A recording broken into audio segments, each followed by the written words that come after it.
이 사도신경으로 우리의 신앙을 고백하도록 하겠습니다.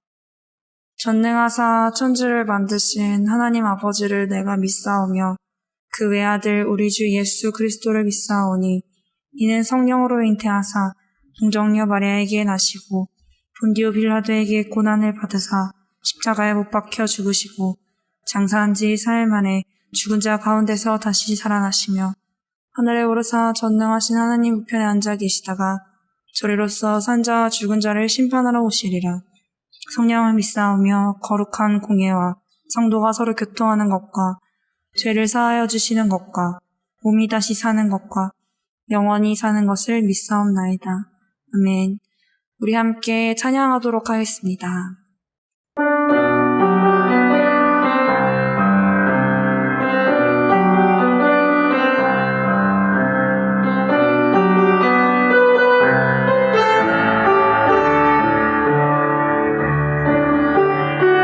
주님의 마음을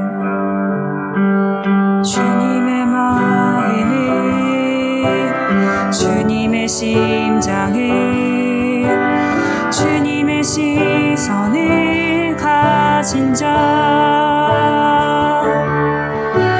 상한 갈대와 정하는 등불을 외면하지 않을 자 누구인가. 주님의 눈물을 주님의 아픔을 주님의 애통을 가진 자 이 땅을 향하신 주님의 마음을 가진 자 누구인가. 우리 다시 한번 고백하겠습니다. 주님의 마음을 주님의 심장을 주님의 시선을 가진 자 상한 갈대와 저가는 등불을 외면하지 않을 자 누구인가. 주님의 눈물을 주님의 아픔을 주님의 애통을 가진 자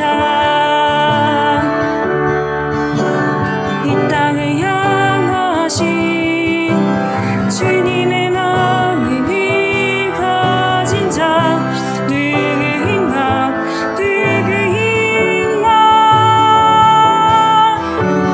주님의 성령 부어주소서. 그대 마음 지하시고 이 땅을 향한 주의 이끌림만 비사 무너진 교회 회복시키고 주 오시기 피하는 하나님의 사랑 그 마음 가진 자 주님의 마음을 합한 자로 세워주소서. 자신의 생각을 자신의 유익을 자신의 고집을 버린 자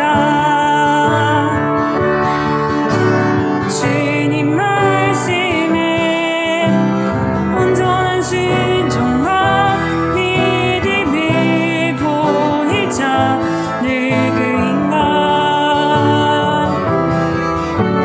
주님의 뜻 따라 주님의 의 따라 주님 기뻐하는 그 뜻 따라 자기 부인하고 십자가 지고 주님만을 따를 자 누구인가.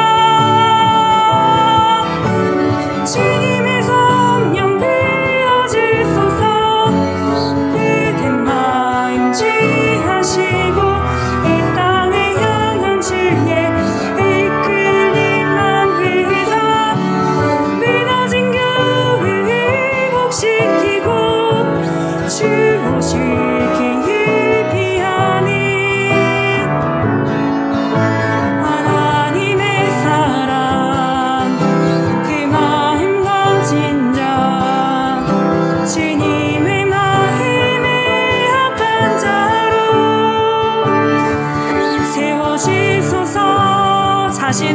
생각을 자신의 생각을 자신의 유익을 자신의 고집을 버린 자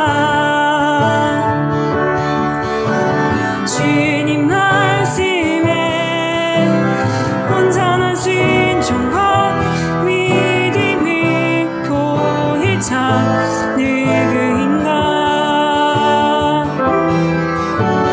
주님의 뜻 따라 주님의 의 따라 주님 기뻐하는 그 뜻 따라 자기 부인하고 십자가 지고 주님만을 따를 자 누구인가 주님의 성령 부어주소서 붉은 마음 지하시고 이 땅을 향한 주의 이끄는 맘에서 믿어진 교회 회복시키고 주 오시기를 비하는 하나님의 사람 그 마음 가진 자 주님의 마음에 합한 자로 주님의 성령 부어주소서 그대 마음 지하시고 이 땅을 향한 주의 이끄는 만물상 믿어진 교회 회복시키고 주 오시기를 비하는 하나님의 사람 그 마음 가진 자 주님의 마음에 합한 자로 세워지소서 우리 이 시간에 함께 기도하도록 하겠습니다. 우리의 굳어진 마음 때문에 하나씩 우리의 삶 가운데 하나님의 시선을 놓치고 하나님의 마음을 놓치고 하나님의 눈물을 놓치고 하나님의 애통하는 마음을 놓치고 그냥 그저 이 시간들이 네가 잘못해서 그런 거라고 당신이 잘못해서 그런 거라고 정부가 잘못해서 그런 거라고 한 공동체가 잘못했기 때문이라고 남들을 비난하며 살아오게 된 것 같습니다. 이 시간 하나님 저희 예배 드리는 동안 성령님 정말 충만히 저희의 영혼을 적셔 주셔서 저희가 다시 한번 주님의 마음을 주님의 시선을 정말 회복하여 줄 수 있도록 주님 저희의 영혼을 심령을 새롭게 해달라고 다시 한번 정말 주님 붙잡아 주셔서 저희의 영혼이 정말 이 땅 가운데 살아가면서 주님의 시선 주님의 마음 놓치지 않는 그런 성도들이 되게 해달라고 우리 이 시간 함께 기도하도록 하겠습니다. 기도하시겠습니다.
자신의 유익을 자신의 고집을 버린 자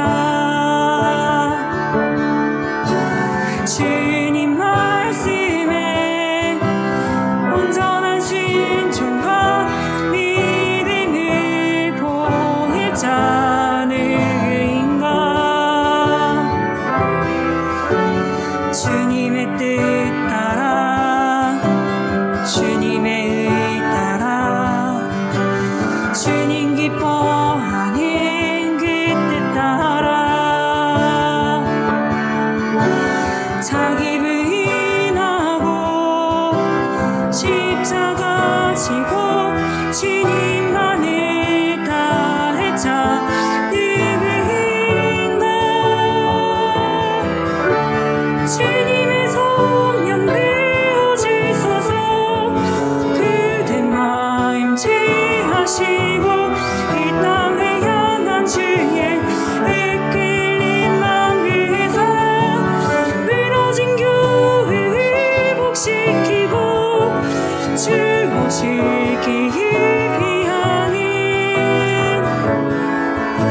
하나님의 사랑 그 마음 가진 자 주님의 마음을 합한 자로 주님의 성령 부어주소서 그대 마음 지하시고 이 땅에 향한 주의 이끌린 만비사 무너진 교회를 회복시키고 주 오실 길을 비하는 하나님의 사랑 그 마음 가진 자 주님의 마음을 합한 자로 세워주소서. 우리 이 시간에 다시 한번 기도하기를 원합니다. 우리의 힘으로 할 수 없음을 주님 너무나도 잘 아시지요. 하나님, 정말 주님의 사람으로 살고 싶습니다. 하나님, 저의 이기심과 저의 유익을 추구하는 하나님, 그런 무늬만 크리스찬이 아니라 정말 저희의 모든 것을 다 주 앞에 내어놓고 정말 주님의 뜻대로 주님의 의대로 살기를 원하옵니다. 저희를 붙잡아 주옵소서. 저희를 붙잡아 주옵소서. 저희를 붙잡아 주옵소서. 우리 이 시간 나의 영혼과 그리고 성도님들 한 분 한 분의 영혼들 주님께서 다시 한번 새롭게 세워달라고 중보하시면서 함께 기도하도록 하겠습니다. 기도하시겠습니다. 주님, 하나님 정말 진짜 크리스찬이 되게 하옵소서.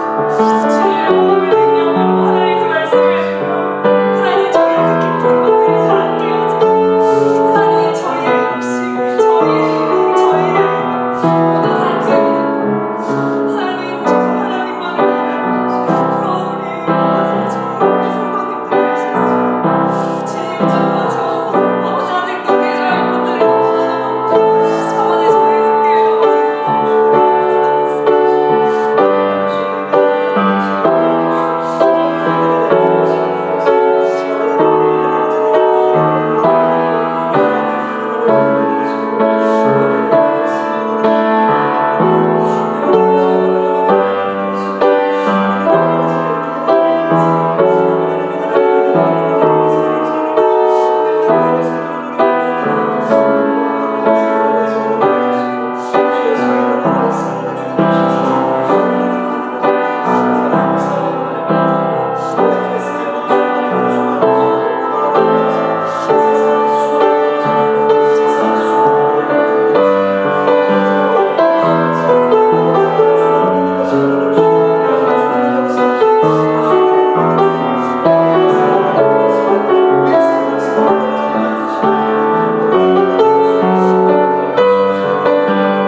다시 예수 주 예수 내 맘에 오신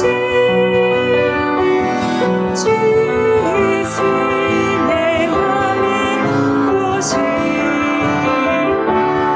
의미는 내 맘에 기쁨이 넘치네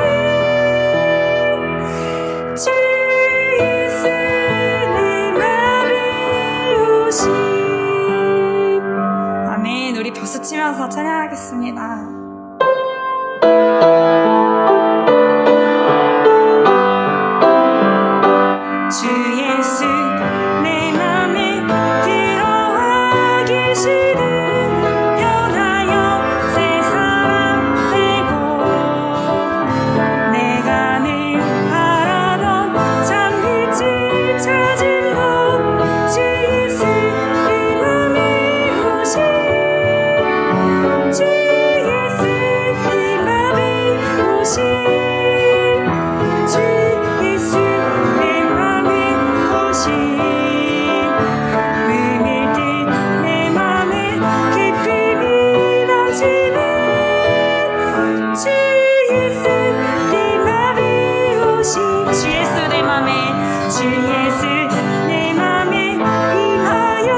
같이 기도하도록 하겠습니다. 어두운 밤이 올수록 믿는 자들은 더욱더 믿음을 선포하고 예수 그리스도를 선포하고 빛과 희망을 선포해야 되는 줄 믿습니다.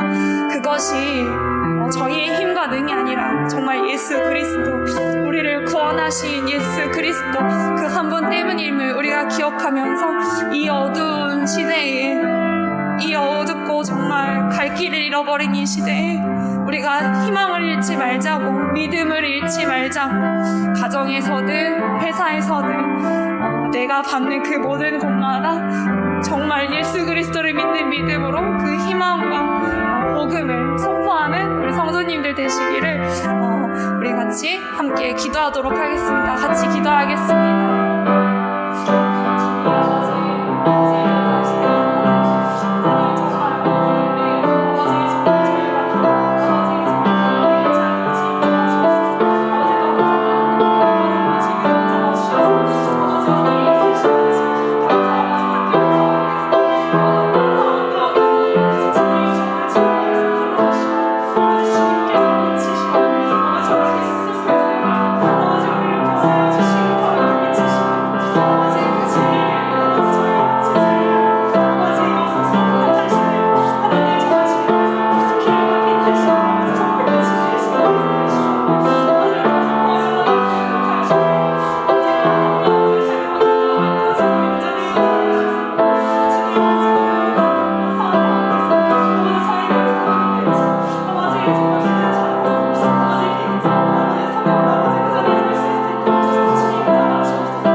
지향자 집사님께서 우리를 위해 대표 기도해 주시겠습니다. 사랑의 하나님, 지난 한 주간도 주님의 품에 저희를 안전하게 지켜주시고 보호해 주셔서 감사를 드립니다. 나는 아무것도 아닙니다. 주님의 사랑이 없으면 나는 아무것도 모릅니다. 주님의 지혜가 없으면 날마다 주님께 고백하며 오직 주님만 바라보며 하루하루 살아가게 도와주심에 감사를 드립니다. 살아가면 살아갈수록 나의 지혜 없음을, 무지함을 주님께 고백하며 길 되시고 빛 되시고 진리 되신 생명이신 주님만 바라보며 나아가게 도와주시기를 간절히 원합니다. 사랑의 하나님, 바울이 감옥 안에 있을 때 고백한 것처럼 주님께서 우리의 죄를 사해 주시고 구원해 주신 그 은혜만으로도 은혜가 차고 넘친다고 고백함을 저희 삶 속에서 저희도 고백할 수 있도록 도와주시기를 간절히 원합니다. 육신의 정욕, 안목의 정욕, 이생의 자랑은 주님께로부터 온 것이 아니라 이 세상으로부터 온 것이니 우리가 육신의 눈으로 볼 때 보암직하고 먹음직하고 갖고 싶은 것, 온갖 유혹들이 판을 치는 이 세상에서 우리가 살고 있지만 진정 우리가 추구할 가치는 눈에 보이지 않지만 주님 나라에 있음을, 천국에 있음을 그 소망을 잃지 않고 날마다 주님께로 우리가 삶의 방향이 오직 주님을 향해 나아갈 수 있도록 인도해 주시고 동행해 주시길 간절히 원합니다. 사랑의 하나님, 온 세상이 또 우리가 살고 있는 이 나라가 코로나로 또 태풍으로 홍수로 몸을 앓고 있는 중에 있습니다. 우리가 직접적으로 겪고 있지 않지만 아버지, 많은 고통에 사람들이 많을 텐데 그 사람들이 하나님을 원망하기보다 그 문제 앞에서 간절한 마음으로 주님을 묵상하고 주님께 구하며 주님만 바라볼 수 있는 은혜를 베풀어 주시길 간절히 원합니다. 사랑의 하나님, 많은 일들로 세상에 들썩일 때 우리가 함께 요동하며 들썩이지 않게 도와주시길 원하며, 그러면 그럴수록 우리의 영혼이 잠잠히 하나님만 바라도록 저희에게 은총을 베풀어 주시길 간절히 원합니다. 사랑의 하나님, 저희가 주님의 몸된 성전에 함께 모여서 그동안 예배드렸던 그 시간들이 당연한 시간이 아니고 주님의 은혜였음을 요즘 깨닫게 하심도 감사를 드립니다. 주님, 우리가 지난날 그 예배 드리는 그때마다 간절한 마음으로 감사하지 못함을 이 시간 회개합니다. 아버지, 그렇지만 이렇게 대면도 못하고 우리가 예배 드리는 이 여건이지만 아버지, 그래도 이렇게 찬송하며 또 주님의 생명의 말씀을 함께 묵상하며 또 조창만 목사님의 입술을 통해 성령님이 선포하시는 그 말씀을 아직도 우리가 자유롭게 들을 수 있는 것에 우리가 또 감사할 수 있기를 원합니다. 중국이나 북한이나 아버지, 우리가 볼 때 아버지 목숨을 걸고 생명을 내걸고 예배하는 그 상황들을 우리가 들었을 때 아버지, 우리의 이 여건도 얼마나 감사한지 우리가 날마다 깨달아 알며 날마다 감사로 주님께 나아가길 원합니다. 사랑의 하나님, 지금 우리가 지금의 현재에 있는 이 모습 이대로 주님께 나아가길 원합니다. 그동안도 우리가 알게 모르게 지켜주시고 인도해 주심에 너무나도 감사를 드립니다. 주님께서는 이제로부터 영원까지 너희와 항상 함께 하시겠다고 약속하셨습니다. 그 소금 언약을 우리가 기억하고 믿으며 강하고 담대하게 세상에 나아가 하루하루 살 때마다 오직 살아계신 예수 그리스도를 바라보며 이 보이지 않는 영적 전쟁에서 주님의 말씀으로, 주님의 사랑으로, 또 주님께 구하는 기도로 우리가 승리하게 인도하여 주실 줄 믿습니다. 아버지, 우리가 강해지면 강해질수록 악한 것들은 권세를 잃고 아버지 작아질 줄 믿사오니 우리가 어려운 여건일수록 더욱더 뜨겁게 강하게 아버지 오직 온전 완전하신 주님만 바라보며 주님께서 말씀으로 우리를 세워가 주실 것을 믿고 의지하며 예수 그리스도만 바라볼 때 주님만 의지할 때 주님께서 일해 주실 줄 믿습니다. 우리가 의지할 분은 믿을 분은 바라볼 분은 오직 예수 그리스도 한 분임을 아버지 우리가 잘 깨달아 알며 이제는 상황이 더욱더 어려워지면 어려워질수록 우리가 더 강하고 담대하게 나가도록 주님 붙들어 주시길 원하오며 주님께서 우리에게 명하신 우리의 뜻을 다하고 마음을 다하고 목숨을 다하여 여호와 하나님을 사랑하고 그리고 우리를 사랑하신 것처럼 우리도 내 몸과 같이 우리의 이웃을 우리의 형제 자매를 아버지 용서하며 사랑하며 품으며 그렇게 나아갈 수 있도록 우리의 영적 아버지 지경을 넓혀주시기를 간절히 원합니다. 아버지 과거에는 나만을 위해서 기도했던 그 이기적인 기도에서 이제는 나와 내 주변 그리고 이 한국교회, 대한민국 그리고 온 열방을 위해서 우리가 기도할 수 있기를 원합니다. 사랑의 하나님, 세상의 환경이 더욱더 악해질 텐데 그러면 그럴수록 우리는 더욱더 뜨겁게 주님의 사랑 안에서 하나 되게 하시고 또 날마다 말씀으로 기도로 전신갑주를 입고 나아가도록 저희를 더욱더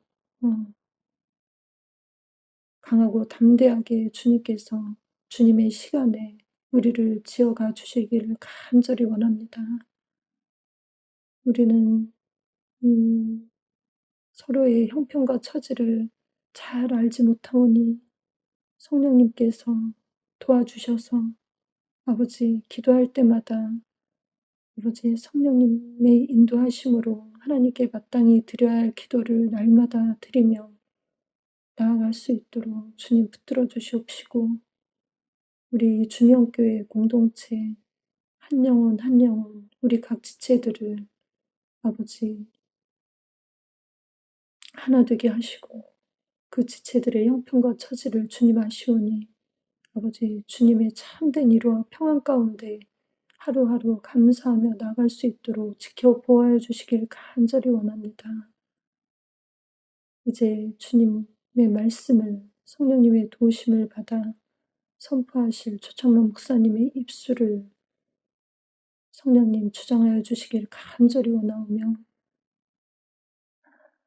아버지 이 말씀 우리가 들을 때 귀로 듣고 우리 마음판에 새겨서 한 주일 동안 살아갈 때 우리의 능력이 되어주시고 우리를 지켜주시는데 부족함이 없도록 우리가 잘 소화해낼 수 있도록 마음판에 새기도록 주님 도와주시고 인도해 주시길 간절히 원하오며 우리가 날마다 서로 중보하며 합심하여 기도로 나아갈 때 주님의 뜻을 이루는 주님의 참된 교회, 주님의 참된 예배자들이 되도록 주님 지켜보아 주시길 간절히 원합니다.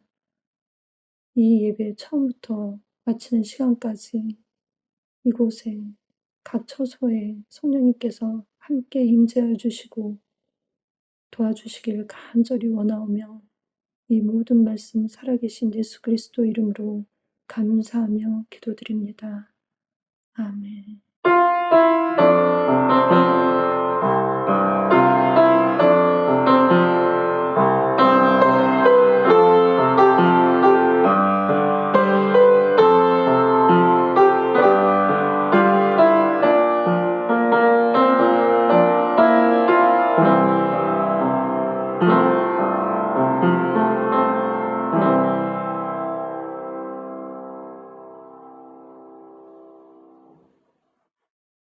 우리 같이 하나님 말씀 봅니다. 마태복음 9장 14절에서 17절까지 말씀. 우리 한 목소리로 읽겠습니다. 그때 요한의 제자들이 예수께 나와 이르되 우리와 바리새인들은 금식하는데 어찌하여 당신의 제자들은 금식하지 아니하나이까? 예수께서 그들에게 이르시되 혼인집 손님들이 신랑과 함께 있을 동안에 슬퍼할 수 있느냐? 그러나 신랑을 빼앗긴 날이 이르리니 그때에는 금식할 것이니라. 생배의 조각을 낡은 옷에 붙이는 자가 없나니 이는 기운 것이 그 옷을 당기어 헤어짐이 더하게 됨이요 새 포도주를 낡은 가죽 부대에 넣지 아니하나니 그렇게 하면 부대가 터져 포도주도 쏟아지고 부대도 버리게 됨이라. 새 포도주는 새 부대에 넣어야 둘이 다 보존되느니라. 아멘. 오늘 본문을 보면요, 그때에 이렇게 시작해요. 우리가 지난주 말씀을 나눴던 것처럼 지난주 어떤 사건이 있었어요? 예수님께서 마태를 부르시고 마태가 큰 잔치를 벌이게 되죠. 그리고 세리와 죄인들을 초청하게 되고 그렇게 즐겁게 먹고 마시면서 잔치를 하게 될 때 바리새인들이 정죄를 하죠. 왜 죄인과 먹고 마시냐? 그러면서 정죄를 하죠.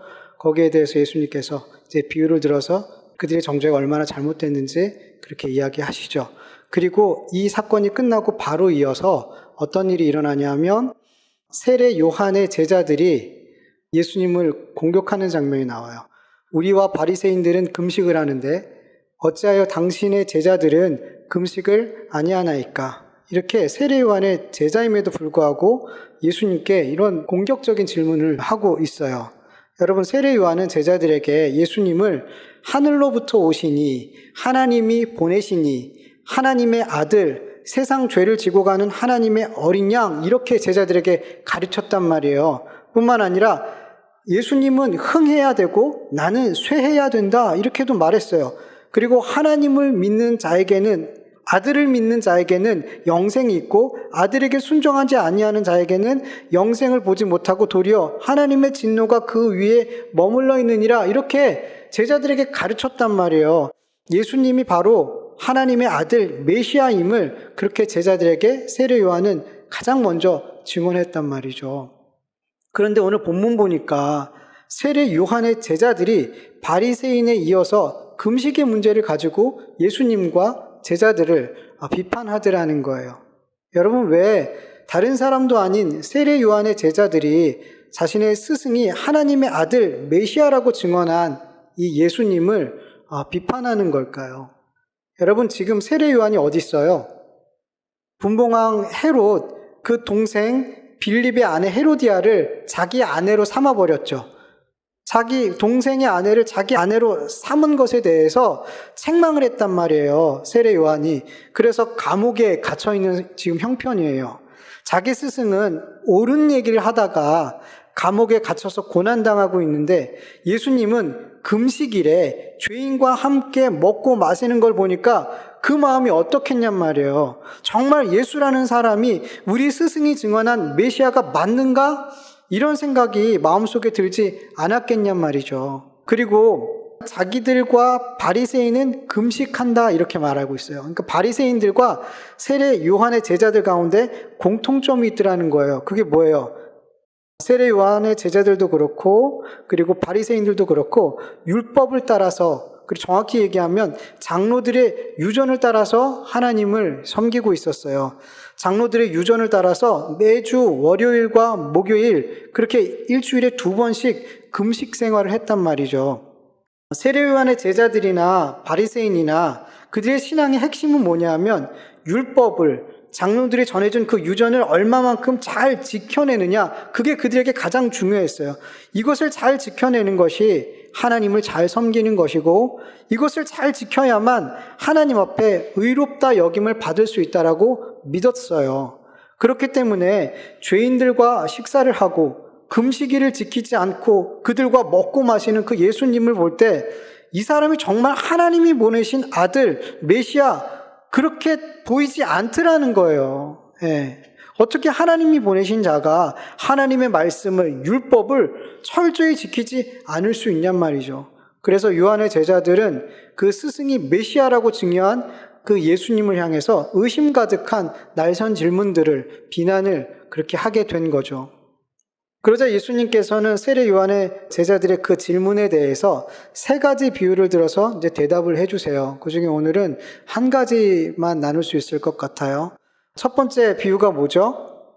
혼인집 손님의 비유를 드세요. 혼인집 손님의 비유. 예수님은 혼인집 손님들이 신랑과 함께 있을 동안에 슬퍼할 수 없다, 이렇게 말씀하세요. 예수님은 자신이 혼인집 잔치의 신랑으로 비유하고 있고 혼인집 손님들은 제자들이라고 비유하고 있어요. 그리고 그 함께 있는 그 죄인들도 아마 포함되어 있지 않나, 그렇게 생각이 돼요. 여러분, 당시 이스라엘의 결혼식은 일주일 동안 지속됐어요. 그 기간 동안 손님들은 신랑과 함께 먹고 마시면서 아주 즐겁게 잔치를 즐겼어요. 만약에 이 혼인잔치에 초대받은 손님들이 금식날이 됐어요. 월요일이나 목요일이 됐어요. 금식날이 되면 그 날은 그 잔치 가운데 먹지도 마시지도 않고 슬픈 기색으로 그 잔치자리에 참여할 수 있어요, 없어요? 못해요. 그런 혼인잔치 같은 그런 잔치가 있으면 일주일 내내 금식하지 않고 그 잔치를 이스라엘 사람들은 즐겼단 말이죠. 그렇기 때문에 혼인잔치에 초대받은 제자들은 신랑 되신 예수님과 함께하는 동안은 슬퍼하며 금식할 필요가 없더라는 거예요. 지금은 혼인잔치를 즐길 때이지 금식할 때가 아니야 라고 말씀하신 거예요. 이를 통해서 우리가 한 가지 확인할 수 있는 건 예수님의 공생의 기간이 바로 혼인잔치 기간이었더라는 거예요. 여러분, 혼인 예식은 신랑이 신부의 집으로 가서 신부를 자기 집으로 데려오는 것으로부터 시작이 돼요. 신랑 되신 예수님께서 신부된 교회를, 하나님의 택한 백성을 그 신부의 집에 와서, 이 땅에 와서 이 신부를 데려가기 위해서 이 땅에 오신 거잖아요. 신랑 되신 예수님이. 그렇게 예수님이 이 땅에 오신 것으로부터 이미 뭐가 시작이 됐어요? 혼인잔치가 이미 시작이 된 거예요. 그래서 예수님의 공생애를 혼인잔치라고 이야기할 수 있는 거예요. 그런데 예수님은 지금 금식할 때가 아니지만 금식할 때가 온다라고 말씀하세요. 지금은 금식할 때가 아니지만 금식할 때가 와, 그렇게 말씀하세요. 그때가 언제예요? 신랑을 빼앗길 때가 이르리니 그때 금식할 것이라, 이렇게 말씀해요. 여러분, 신랑을 빼앗긴 날은 어떤 날을 말씀하시는 걸까요? 빼앗기다라는 헬러 단어의 뜻을 보면요, 들어올리다, 제거하다 라는 뜻이 있어요. 예수님이 언제 들어올리셨어요? 십자가에 못 박히셔서 들어올려지셨죠. 그들의 원수들의 그 뜻대로 제거당하셨죠. 예. 그때 금식해라. 그때가 신랑을 빼앗길 날이니까 금식해라, 그렇게 말씀하세요. 여러분, 바리새인이나 세례 요한의 제자들은 장로들의 유전을 따라서 철저하게 매주 2번씩 금식했어요. 근데 우리가 알듯이 율법에는 금식을 하라고 정한 날은 1년에 단 하루잖아요. 대속제일, 그때밖에 없어요. 금식하라고 명령하신 율법에는 그날밖에 없어요. 그런데 점점 사람들이 금식하는 날을 늘려갔어요. 그러다가 예수님 시대에는 어느 정도까지 많이 했냐면 일주일에 2번까지 금식을 했단 말이에요. 장로들의 유전을 따라서. 이건 율법이 아니에요. 장로들의 가르침이란 말이죠. 그런데 문제는 열심히 매주 2번씩 금식하는 거 좋아요. 근데 문제는 그것을 자기 의로 소유하게 됐더라는 거예요. 나는 일주일에 2번씩 금식해. 그리고 더 나아가서 자기가 이렇게 2번씩 금식하는 것을 자기의 무기로 삼아서 자기처럼 하지 못하는 사람을 넌 왜 그렇게 못해라고 말하고 판단하더라는 거예요.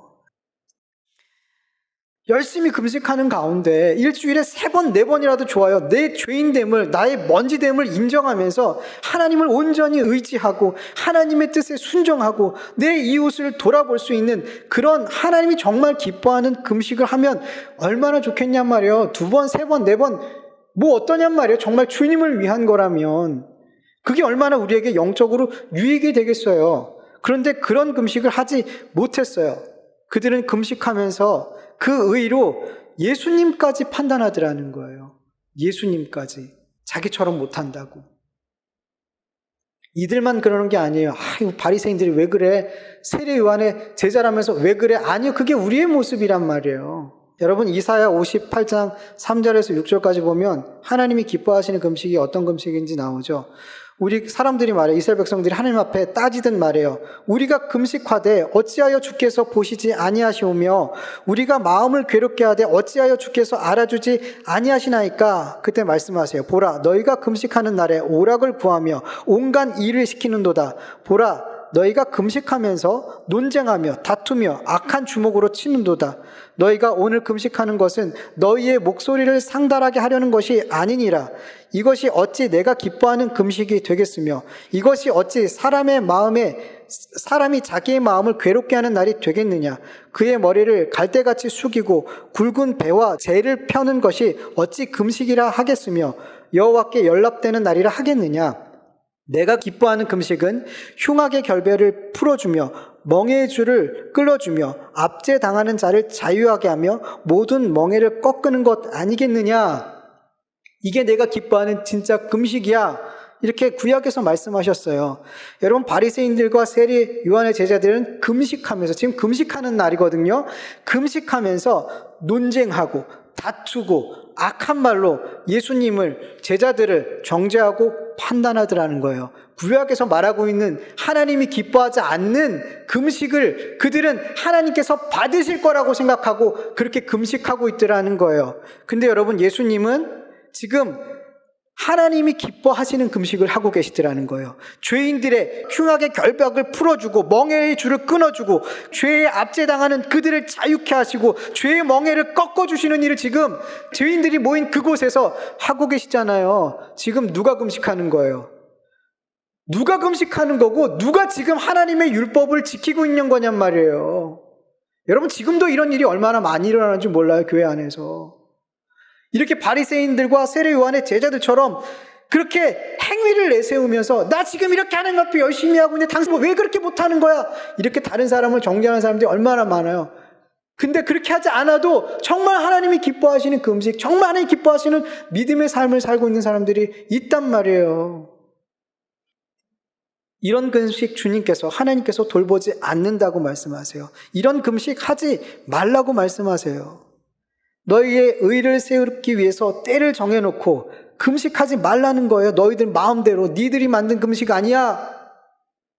하나님 주신 금식 아니에요. 니들 의를 세우기 위해서 만든 거 아니야. 하지 마 그런 금식. 그리고 금식은 신랑을 빼앗겼을 때 해. 여러분 왜 예수님께서 십자가에 들려 올려지셨어요? 왜 신랑을 빼앗겼어요? 우리의 죄 때문이죠. 우리의 죄로 인해서 예수님께서 죽으셨고 신랑을 빼앗겼죠. 여러분 이것을 아는 자들, 이것을 진짜로 믿는 자들은 자기의 의를 쌓기 위해서 금식이나 자기가 이루고 싶어하는 것, 원하는 것을 하나님에게 얻어내기 위해서 그렇게 떼쓰듯 금식하는 것이 아니라 예수님을 십자가에 못 박은 자기의 죄로 인해서 금식하게 되고 자기를 부인하고 십자가를 지는 삶을 살기 위해서 금식하게 되는 거예요. 금식의 목적이 달라지는 거예요. 예수님이 우리에게 베푸신 은혜를 아는 자들은 금식의 목적이 달라진단 말이에요. 여러분, 금식에 중요한 의미가 있어요. 그게 뭘까요? 안 먹고 안 마시는 거잖아요. 내 육의 죽음이 금식이에요. 금식한다는 건 나를 죽이겠어요. 하나님께 다 맡겨요. 난 죽었으니 하나님께 맡겨요. 이런 뜻이잖아요. 금식이 육신의 죽음이라고 해서 우리가 진짜로 우리의 육을 죽이기 위해서 하는 건 아니잖아요. 굶어 죽기 위해서 하는 거 아니잖아요. 우리의 육신의 욕망, 우리의 육신의 정욕, 우리의 육신의 소욕들을 죽이기 위해서 금식하는 거잖아요. 이게 금식의 이유예요. 갈라디아서 5장 17절을 보면은 우리가 왜 이 육신을 죽이는 행위를 이 금식을 하는지 말씀하고 있어요. 육체의 소욕은 성령을 거스리고 성령은 육체를 거스르나니 이 둘이 서로 대적하므로 너희가 원하는 것을 하지 못하게 하려 함이니라. 우리의 육체의 욕망, 정욕은 자꾸만 누굴 거슬려요? 성령을 거스리더라는 거예요. 그래서 자꾸만 내 육의 삶을 살게 하더라는 거예요. 근데 예수님과 우리는 십자가에 못 박혀서 우리의 육신의 소욕은 거기서 죽었단 말이에요. 우리의 육신의 정욕과 우리의 모든 육신의 죄는 거기서 죽었단 말이에요. 근데 자꾸만 이 옛사람이 계속해서 이 육이 자꾸만 성령을 거슬려서 십자가의 그 은혜와 반대되는 삶을 살게 하더라는 거예요. 그래서 뭐 하는 거예요? 나를 부인하지 못하고 십자가를 지는 내가 죽는 삶을 못 사니까 금식하면서 주님 나를 좀 죽여주세요. 내가 좀 죽게 해주세요. 그런 마음으로 금식하는 거 옳단 말이에요. 그런 금식. 근데 여러분 우리 그리스도인은 육신의 욕심, 정욕 이 모든 것을 십자가에 못 박는 삶을 날마다 살아가기 위해서 영적인 전쟁을 싸우고 또 싸우고 있죠. 그렇죠? 우리가 구체적으로 그렇게 금식하지 않아도 우리의 삶에 이런 싸움과 전쟁이 있잖아요. 여러분 그게 바로 금식이에요. 그게 금식이에요. 실제적으로 그렇게 내 죄로 인해서 자기를 부인하고 십자가를 지며 나를 죽이는 삶을 살기 위해서 육신적인 금식할 때도 있지만 사실 그리스도인의 삶 전체가 금식이에요. 육신의 소욕을 죽이고 성령을 따르는 금식의 삶. 신랑을 빼앗긴 순간부터 예수님께서 들려 올려진 순간부터 그 신랑을 다시 만나는 때까지 신부의 삶 전체를 금식 이렇게 말하는 거예요. 여러분 육신의 금식하지 않을지라도 우리 그리스도인의 삶 자체가 금식이라는 것을 여러분 알길 바라요. 이게 금식이에요. 예수님도 그러셨어요. 예수님의 삶도 금식의 삶이었어요. 늘 하나님의 말씀에 순종하는 삶을 날마다 살아가셨잖아요. 나를 죽이고 나를 부인하고 십자가를 지는 삶 사셨잖아요. 우리에 앞서서. 그게 금식의 삶이에요. 그것을 누가 따라가는 거예요? 우리 그리스도인들이 따라가는 거란 말이에요. 지금 바리새인들과 세례 요한의 제자들이 하는 그런 금식이 금식이 아니라 지금 우리 그리스도인의 삶, 그 삶이, 육을 죽이는 그 삶이, 나를 부인하는 십자가를 지는 그 삶이 금식이에요. 잘 알아야 돼요, 여러분. 우리 하나님 말씀에 대해서.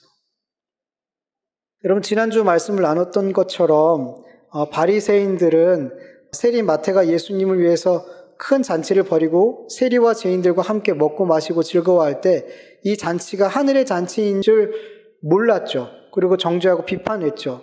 세례 요한의 제자들 역시 금식하는 날 예수님과 함께 먹고 마시는 그 예수님과 제자들을 보면서 이 잔치가 신랑과 함께 즐거워하는 혼인잔치라는 것을 알지 못하고 장로들의 유전을 따라 금식하지 않는 예수님과 제자들을 비난했어요.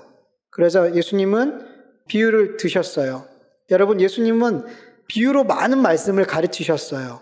그리고 비유로 예수님을 공격하는 자들의 입을 막으셨어요. 근데 여러분, 중요한 거는 예수님이 많은 비유의 말씀으로 말씀하셨을 때 사람들이 그 말씀을 이해하고 깨달아 알았을까요? 몰랐어요. 사람들은 예수님의 가르침을 들을 때 와, 권위 있는 자와 같고 우리들이를 가리키는 그 서기관과 같지 않다 그러면서 막 놀랬어요. 그런데 사실은 그들은 예수님의 말씀이 어떤 말씀인지 온전하게 깨닫지 못했단 말이에요. 사실은 제자들까지도 예수님의 말씀 그리고 예수님의 삶도 온전히 이해하지 못했어요. 예수님의 제자들에게 예수님은 특별히 비유로 말씀하시고 나서 그들에게 특별히 가르쳐 주셨어요. 이 비유는 이런 비유야 그러면서 그 비유의 해석을 해줬단 말이죠. 그러면서 예수님께서 물어요. 이 모든 것을 깨닫느냐? 그래서 제자들은 뭐라 그래요? 그렇습니다. 그러하오이다. 우리가 깨달았습니다. 근데 진짜 깨달았냔 말이에요. 성경에 보면요, 예수님이 제자들에게 자주 하셨던 말씀이 있어요. 아직도 깨닫지 못했냐? 하나도 깨닫지 못했냐? 그렇게 예수님이 제자들에게 아직도 깨닫지 못했냐고, 하나도 깨닫지 못했냐고 그렇게 몇 번씩이나 책망하시는 장면이 성경에는 나온단 말이에요. 그들은 몰랐어요. 바리새인들도 세례 요한의 제자들도 그리고 예수님의 제자들도 예수님이 행하신 일들과 예수님의 말씀에 대해서 온전히 이해하고 깨닫지 못했어요. 왜 그럴까요? 예수님 당시 모든 사람들은 뭐 아래 있었기 때문에? 율법 아래 있었기 때문에. 갈라디아서 3장 23절 공동번역으로 보면요, 믿음의 세대가 오기 전에는 우리가 율법의 감시를 받았으며 믿음이 나타날 때까지 갇혀 있었습니다. 이렇게 말씀하고 있어요. 믿음의 시대, 복음의 시대가 오기 전에는 모든 사람이 율법의 감시를 받고 율법의 틀에서 모든 것을 보고 판단할 수밖에 없었어요. 예수님의 제자들도 거기서 제외되지 않았어요. 똑같았어요. 그래서 아무리 예수님이 복음으로 이런저런 비유를 들어서 설명하고 하나님의 나라를 설명하고 그 마지막 때를 설명하고 아무리 그래도 몰랐단 말이에요. 이 복음이, 믿음이 뭔지 모르더라는 거예요. 율법의 틀 안에서 그 복음을 이해하려니까 이해가 돼야 안 돼요. 안 되더라는 거예요. 지금 이 시대에도 동일해요. 율법 안에서 신앙생활하는 분들은 복음을 들을 때 뭔가 안 것 같고 뭔가 깨달은 것 같은데 확실히 알지 못하고 확실히 깨닫지 못하더라는 거예요. 그러니까 자꾸만 계속해서 여전히 율법 안에서 신앙생활을 하더라는 거예요. 여러분, 믿음의 시대, 복음의 시대가 언제부터 본격적으로 열려져요? 예수님께서 이 땅에 오시고 십자가에 죽으시고 부활하신 후에 비로소 믿음의 시대, 복음의 시대가 열려지게 돼요. 그리고 이 믿음의 시대, 복음의 시대를 누가 이끌고 갈까요? 성령님이 이끌고 가시는 거예요. 갈라디아서 5장 18절 너희가 만일 성령의 인도하시는 바가 되면 율법 아래 있지 아니하리라. 성령님이 인도하시는 자는 율법 아래 있지 않고 믿음의 시대, 복음의 시대를 비로소 살아가게 되는 거예요. 여러분, 언제 제자들이 예수님께서 행하신 일들과 그 말씀을 이해하고 깨닫게 됐어요? 예수님께서 십자가에 죽으시고 부활하시고 성령께서 한 사람 한 사람에게 임하게 됐을 때 비로소 그들은 예수님이 행하신 일들과 그 가르침에 대해서 이해했어요. 깨달았어요. 요한복음 12장 16절을 현대인의 성경으로 보면 처음에는 제자들이 이 일을 이해하지 못했다. 그러나 그들은 예수님이 영광을 받으신 후에야, 이때가 언제예요? 예수님이 영광을 받으신 후에 십자가에 죽으시고 부활하시고 영광을 받으신 후에야 이 말씀이 예수님에 대한 것이며 또 사람들이 예수님께 그 말씀대로 했다는 것을 깨닫게 되었습니다. 예수님이 십자가에서 죽으시고 부활하시고 영광을 얻은 이후에 비로소 깨닫더라는 거예요. 요한복음 14장 26절, 보혜사 곧 아버지께서 내 이름으로 보내실 성령, 그가 너희에게 모든 것을 가르치시고 내가 너희에게 말한 모든 것을 생각나게 하시리라. 누가 오시면? 보혜사 성령님이 오시면 그때 비로소 주님께서 말씀하신 그것이 이런 말씀이었군요 라고 깨닫게 되고 그 말씀이 생각나더라는 거예요. 제자들은 예수님이 영광을 받으신 후에야, 성령님께서 임하신 후에야 예수님이 그 비유로 가르치신 말씀과 그 행하신 일들이 무엇인지 제대로 알고 제대로 깨닫게 되고 또 그 깨닫고 알게 된 것을 비로소 바르게 전하게 되더라는 거죠. 지금도 그렇죠.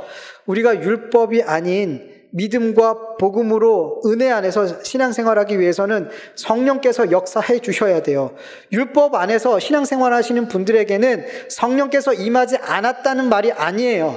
율법 아래서 신앙생활을 하다가 믿음과 복음과 은혜 아래서 신앙생활하기 위해서는 반드시 누가 역사해야 된다는 거예요? 성령님이 역사해 주셔야 되는 거예요. 성령님께서 율법에서 복음으로, 믿음으로, 은혜로 넘어가게 해 주셔야 되는 거예요. 성령님이 없다는 말이 아니에요. 그렇게 역사를 해 주셔야 된다는 거예요. 성령께서 역사해 주셔야지 신약도 구약도 다 복음으로 보여지는 거예요. 구약은 율법, 신약은 복음 아니에요. 처음부터 끝까지 다 은혜고 믿음이고 다 복음이에요. 복음에 있는 사람들은 다 복음으로 보여져요. 율법도 복음이에요. 복음 아닌 것이 없게 되는 거예요. 갈라디아서 3장 24절에서 25절을 보면 이같이 율법이 우리를 그리스도께로 인도하는 초등교사가 되어 우리로 하여금 믿음으로 말미암아 의롭다함을 얻게 하려 함이라. 믿음이 온 후로는 우리가 초등교사 아래 있지 아니하도다. 율법은 그리스도께로 인도하는 초등교사의 역할을 해요. 거기까지예요. 거기까지예요. 율법으로 끝까지 우리의 신앙생활이 간다면 잘못된 거예요. 율법의 역할이 있고 복음의 역할이 있어요. 바톤 터치가 돼야 돼요. 율법에서 복음으로 터치가 돼서 복음으로 남은 생애는 달려가는 거예요. 근데 몰라요. 얼마만큼 어떤 사람이 율법으로 살다가 얼마만큼 복음으로 사는지 몰라요. 그거는 우리는 몰라요. 그러나 중요한 건 반드시 율법 안에서 생활하다가 복음, 은혜, 믿음으로 신앙생활해야 될 때가 반드시 와야 된다는 거예요. 그게 중요해요. 언제 그 시점은 우리는 알지 못해요. 그건 성령님이 하실 거니까. 우리가 할 수 있는 부분이 아니에요. 성령님이 하시는 거예요. 그게 건강하게 신앙이 자라가는 거예요. 여러분, 예수님의 비유를 통해 보면 예수님은 지금 천국잔치, 혼인잔치를 이 땅에서 행하고 있는데 바리새인들과 세례 요한의 제자들은 알지 못했어요. 그런데 제자들과 그 잔치에 초대받은 수많은 죄인들, 이들은 지금 우리가 천국잔치라고 있어, 혼인잔치라고 있어, 이거 알았을까요? 몰랐을까요? 그들도 몰랐어요. 바리새인과 세례 요한의 제자들도 몰랐고 그 잔치에 참여하고 있는 제자들도 죄인들도 아무도 몰랐단 말이에요. 그런데 중요한 것은 모두 다 주님께서 천국잔치, 혼인잔치를 행하고 있음을 알지 못했지만 어떤 이들은 그 잔치 안에 참여하고 있고 어떤 이들은 그 잔치 밖에서 그 잔치를 보면서 분노해하고 정죄하고 판단하고 있더라는 거예요. 모두 다 몰랐어요. 근데 누군가는 그 잔치에 참여하고 누구는 그 잔치 밖에 있더라는 거예요. 이것을 보면서 예수님께서 베푸신 하늘잔치, 혼인잔치는 사람의 선택, 의지로 들어가고 들어가지 않을 수 있는 그런 잔치가 아니라는 것을 우리는 알 수 있게 돼요.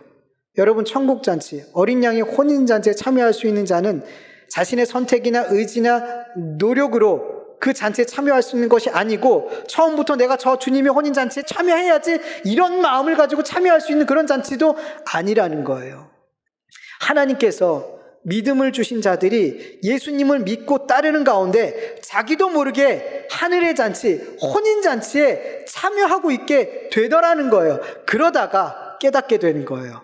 아, 내가 주님의 혼인잔치를 내가 이 땅에서 맛보는 삶을 살고 있구나 라고 어느 순간 그것을 깨닫게 되더라는 거예요. 그리고 마지막 때에 온전하고 영원한 하늘의 잔치, 어린 양의 혼인잔치를 영원토록 누리게 될 것을 믿게 되고 하늘의 소망을 두고 살게 되더라는 거예요. 그게 우리의 신앙의 삶이에요. 처음부터 내가 저기로 가야지 아니란 말이에요. 여러분 15절 다시 보면 혼인집 손님들, 이 말씀을 헬라어 원문으로 직역하면은 신부방의 아들들이에요. 신부방의, 그러니까 초청돼서 온 외부 사람이 아니라는 거예요. 신부방의 아들들.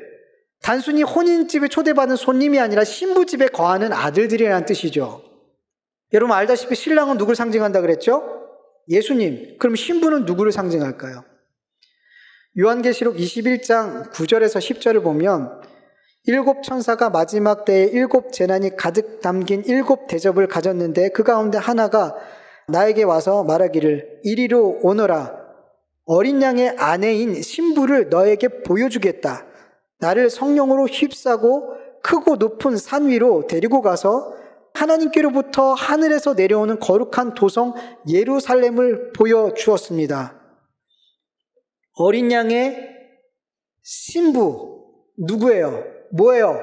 하나님으로부터 내려오는 거룩한 도성 예루살렘이 어린 양의 신부래요. 그 어린 양의 신부된 거룩한 예루살렘의 아들들은 누구겠냔 말이에요. 이 신부의 아들들, 이 거룩한 성에 살고 있는 그 아들들이 누구겠냔 말이에요. 바로 저와 여러분이에요. 하나님의 택한 백성, 하나님의 어린 양의 그 생명책에 이름이 기록된 자들, 그들이 바로 신부 방에 함께 있는 아들들이라는 거예요. 성경은 우리 교회를, 우리 한 사람 한 사람을 신부라고 표현하기도 하고 이 신부 방에 있는 아들들이라고도 표현해요. 다 똑같아요.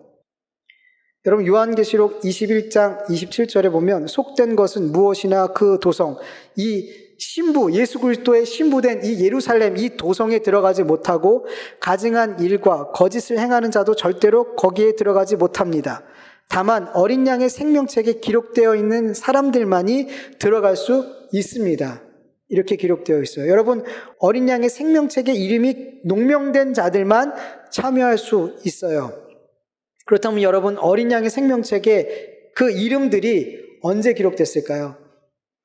누군가 태어나서 그가 예수님을 막 잘 믿고 열심히 신앙생활하면 그때 하나님께서 아무개 이렇게 적어 놓으실까요?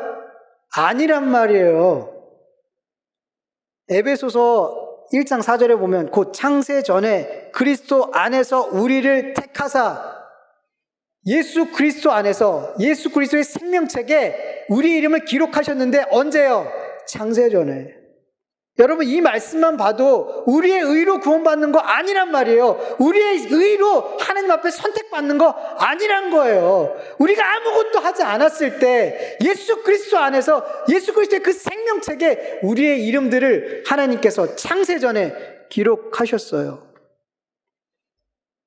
그렇게 예수 그리스도 안에 예수 그리스도의 생명책에 이름이 기록된 자들만이 자기의 의지와 선택과 노력과 상관없이 오직 하나님의 은혜로 오직 믿음으로 오직 성령으로 말미암아 예수님의 혼인잔치에 들어가게 됨을 믿으시길 바라요. 그리고 바로 이런 자들이 이 땅에서의 삶이 참된 금식의 삶인 걸 알고 진짜 금식의 삶을 살아가는 자들이라는 것을 믿으시기를 축원합니다. 우리 같이 오늘 말씀을 기억하면서 같이 기도하겠습니다. 하나님 아버지 감사합니다. 오늘도 우리에게 예배의 자리를 허락해 주시고 아버지 그렇게 하나님 한 목소리로 찬송을 드리고 한 목소리로 기도를 드리고 아버지 한 목소리로 주의 말씀을 듣고 예배할 수 있게 도와주심을 감사합니다. 아버지 하나님 성령 하나님께서 시공을 초월해서 우리를 하나로 묶으시고 우리의 목소리와 우리의 마음과 중심을 다 하나님 앞에 온전히 올려드릴 줄 믿습니다. 하나님 아버지 우리가 주의 말씀을 이 시간 들었습니다. 아버지 이 말씀처럼 아버지 우리가 금식할 때임을 깨닫게 하여 주시옵소서.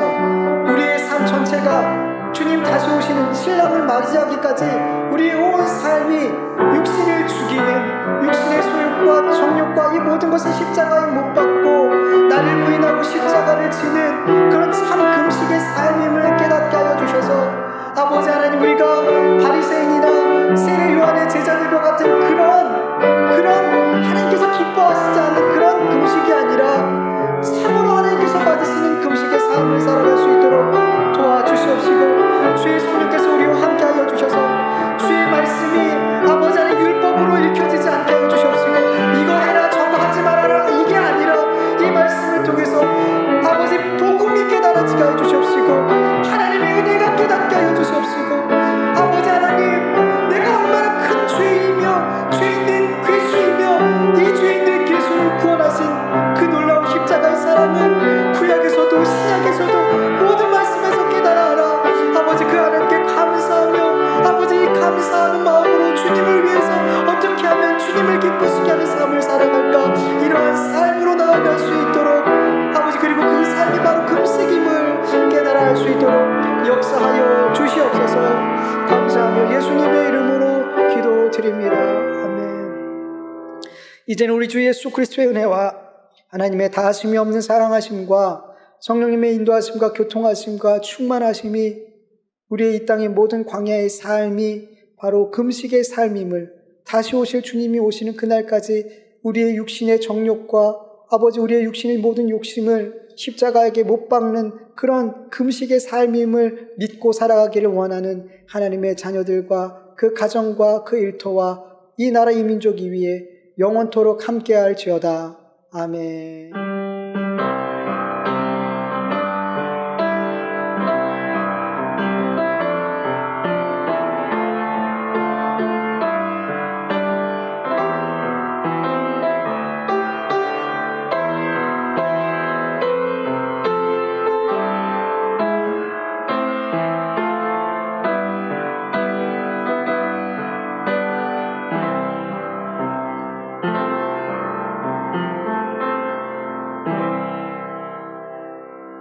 한 주간도 예수님 안에서 승리하는 삶 되기를 바랍니다.